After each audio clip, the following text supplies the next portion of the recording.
नदी में जादुई हेयर बैंड का पेड़। तो बच्चों, जो कहानी मैं आज सुनाने वाली हूँ आपको, उसका नाम है नदी में जादुई हेयर बैंड का पेड़। सुनीता के 2 बेटे थे और वो तीसरी बार गर्भवती थी।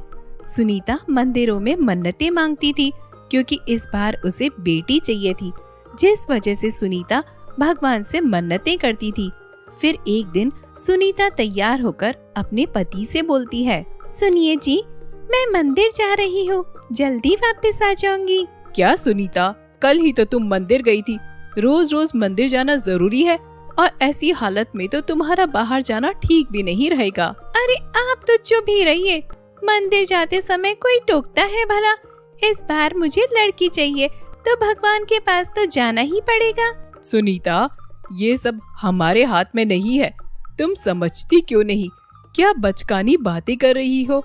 जो होना होगा वो तो होकर ही रहेगा ना सुनीता। जी आप तो चुप ही रहिए, भक्ति में बहुत शक्ति होती है।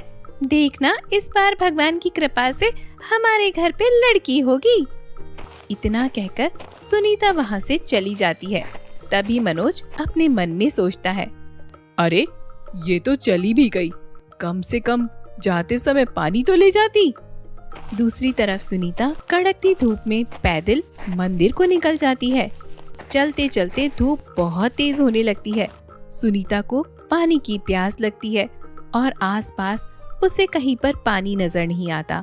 सुनीता काफी थक जाती है और वो एक पेड़ के नीचे जाकर बैठ जाती है। सुनीता को उठने की बिल्कुल भी ताकत नहीं आती। जैसे उठने की कोशिश करती, उसे चक्कर आने लगते और वो वहीं पर बैठ जाती। तभी वहाँ सामने से एक साध्वी गुजर रही थी, जो सुनीता को उस हालत में देखकर उसके पास आती है और उससे बोलती है, बहन, तुम इस कड़कती धूप में और इस हालत में क्या कर रही हो? जी, मैं वो मंदिर जा रही थी। धूप इतनी तेज है कि चलते चलते मेरी हालत खराब हो गई। तो तुम मंदिर क्यों जा रही थी? वो क्या है ना जी, मुझे इस बार अपने घर में बेटी चाहिए, इसलिए मैं मंदिर जा रही थी। साध्वी सुनीता की बात सुनकर बहुत खुश हो जाती है और उसे आशीर्वाद देते हुए बोलती है, इस बार तुम्हारे घर पर बेटी ही होगी और उसके लंबे लंबे बाल होंगे, सुंदर सुंदर आंखें होंगी और रंग गोरा होगा, दिखने में बहुत ही सुंदर और मन की साफ होगी। साध्वी की बात सुनकर सुनीता काफी खुश होती है। फिर साध्वी सुनीता को पानी पिलाती है और उसे घर तक छोड़ देती है। देखते ही देखते 3 महीने यूं ही बीत जाते हैं और फिर सुनीता को लड़की हो जाती है, जिससे कि पूरा परिवार बहुत खुश होता है और वो लड़की का नाम सोनिया रखते हैं। वो लोग सोनिया को बहुत ही लाड प्यार से बड़ा करते हैं। कुछ साल यूं ही बीत जाते हैं और सोनिया अपनी 12वीं की कक्षा भी पास कर लेती है। फिर एक दिन सोनिया की मम्मी उससे पूछती है, बेटी सोनिया, अब तो तुमने 12वीं भी पास कर ली है, आगे क्या करने का इरादा है बेटी तुम्हारा? कुछ सोचा है तुमने? हमें बताओ। मम्मी, मुझे मॉडलिंग करनी है और बहुत बड़ा मॉडल बनना है। तभी सोनिया के पापा बोलते हैं, पर बेटी, तुम पढ़ाई लिखाई में बहुत अच्छी हो, मुझे लगता है तुम्हें आगे पढ़ाई करनी चाहिए। हाँ पापा, मुझे पता है मैं पढ़ाई लिखाई में बहुत अच्छी हूँ, लेकिन मॉडलिंग करना मेरा सपना है। ठीक है, तो फिर करने दो बच्ची को मॉडलिंग, इसमें क्या जाता है, अच्छा ही तो है। इस तरह सोनिया के पापा भी मॉडलिंग के कोर्स के लिए मान जाते हैं और बोलते हैं, ठीक है बेटी, मैं अपने दोनों बेटों को लेकर शहर जा रहा हूँ ताकि वो मेरे बिजनेस को समझ सके और मेरे बाद उस बिजनेस को संभाल सके। तो आप कब जा रहे हैं जी शहर? बस सुनीता, मैं कल ही निकल जाऊंगा। इस तरह अगली सुबह मनोज अपने दोनों बेटों को लेकर शहर चला जाता है और उधर सोनिया भी एक बड़े मॉडलिंग कॉलेज में अपना एडमिशन करवा लेती है। कुछ महीने यूं ही बीत जाते हैं। एक दिन सोनिया घर को आ रही थी तो उसे रास्ते में एक दीवार के ऊपर पोस्टर नजर आता है, जिस पर किसी बड़े मॉडलिंग कंपटीशन के बारे में लिखा होता है। नंबर भी दिया होता है। सोनिया उस नंबर को अपने फोन में सेव कर लेती है और घर आकर उस नंबर पर कॉल करती है। हेलो, मैं सोनिया बोल रही हूँ। मैंने आपका पोस्टर देखा था।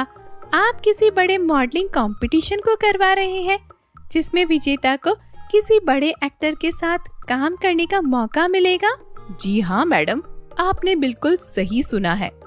मैडम, मुझे इस कंपटीशन में हिस्सा लेना है। सोनिया, आप मुझे आपके सारे डॉक्यूमेंट बता दीजिए। इस तरह सोनिया अपना नाम उस कंपटीशन के लिए लिखवा लेती है। तब उसकी माँ वहाँ पर पहुँचती है तो वो अपनी माँ को बताती है। उसकी माँ भी बहुत ज्यादा खुश हो जाती है।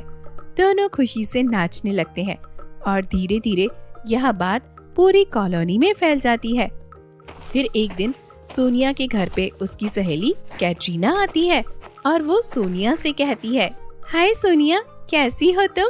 अरे कैटरीना, तुम आओ बैठो, मैं ठीक हूँ। सोनिया, मैंने सुना है तुम किसी बड़े मॉडलिंग कंपटीशन के लिए हैदराबाद जा रही हो। हाँ यार कैटरीना, एक हफ्ते बाद मेरा कंपटीशन है और मुझे हैदराबाद भी जाना है। ओह, बहुत बढ़िया बात है सोनिया यार, तेरे तो बाल भी इतने घने और सुंदर है। तू बहुत सुंदर दिखती है। मेरा भी मॉडलिंग करने का सपना था, मगर मेरे पापा ने मना कर दिया और ऊपर से मेरे बाल बिल्कुल भी अच्छे नहीं हैं। इससे तो अच्छी घोड़े की पूंछ होती है। चल सोनिया, कोई बात नहीं, तू बहुत खुशकिस्मत है। मैं चलती हूँ, मम्मी मेरा इंतजार कर रही होगी। Best of luck Sonia.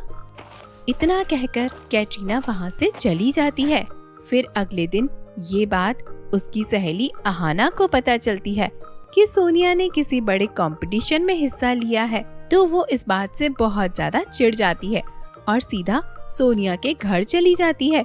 Sonia के घर जाकर वो सोनिया से बहुत ज्यादा मीठी मीठी बातें करती है और चुपके से उसके सिर में लगाने वाले तेल के अंदर एक केमिकल मिला देती है। इस बात की भनक सोनिया को बिल्कुल भी नहीं लगती और अहाना वहाँ से चली जाती है। अगले दिन सोनिया उस तेल को अपने बालों में लगाती है तो उसके बाल झड़ने लगते हैं। देखते ही देखते सोनिया के सारे बाल झड़ जाते हैं और वो गंजी हो जाती है। खुद को गंजा होता देख सोनिया बहुत ज्यादा दुखी होती है और अपनी माँ से कहती है, माँ, परसों मेरा मॉडलिंग कंपटीशन है और आज मेरे बाल झड़ चुके हैं। मेरा सपना धरा का धरा ही रह गया। अब मैं क्या करूँ? इतना कहकर सोनिया बहुत जोर जोर से रोने लगती है और एक दिन तक अपने कमरे में अपने आप को बंद कर लेती है। फिर उसकी माँ उसके कमरे में आकर उसे बाहर निकलने को बोलती है और कुछ देर घूमकर आने के लिए कहती है। सोनिया ऐसे ही अपनी गंजी खोपड़ी लेकर बाहर निकल जाती है। बाहर के लोग उसे देखकर हंसने लगते हैं। वो रोते रोते एक नदी के किनारे जाकर बैठ जाती है और खूब रोने लगती है। तभी नदी में से एक जादुई हेयर बैंड का पेड़ प्रकट होता है और वो सोनिया से बोलता है, बेटी, तुम रो क्यों रही हो? पेड़ को देखते ही सोनिया उसे सब कुछ बता देती है। फिर उस पेड़ में से एक गुलाबी रंग का हेयर बैंड आकर सोनिया के सर पर लग जाता है और देखते ही देखते सोनिया के बाल बिल्कुल पहले जैसे हो जाते हैं, जिसे देखकर सोनिया बहुत ज्यादा खुश होती है और तुरंत भागकर अपने घर जाती है। घर जाकर वो सारी बात अपनी माँ को बता देती है। माँ को बताने के बाद दोनों अगले दिन हैदराबाद में कंपटीशन के लिए निकल जाते हैं, जहाँ पर उन्हें अहाना नजर आती है। अहाना सोनिया को देखते ही बोलती है, अरे तुम्हारे बाल कैसे आ सकते हैं? मैंने तो तुम्हारे तेल में केमिकल मिला दिया था। इस तरह सोनिया को पता चल जाता है कि वो सब अहाना ने किया था। सोनिया अहाना से कुछ भी नहीं बोलती और मॉडलिंग कंपटीशन में अच्छे से परफॉर्मेंस देती है और इस कंपटीशन को जीत जाती है, जिसके बाद सोनिया को एक अवार्ड मिलता है और वो बहुत ज्यादा बड़ी एक मशहूर मॉडल बन जाती है। तभी अहाना को अपने किए पर पछतावा होता है और वो बोलती है, मैंने बहुत गलत किया। अच्छे लोगों के साथ कभी भी गलत नहीं करना चाहिए।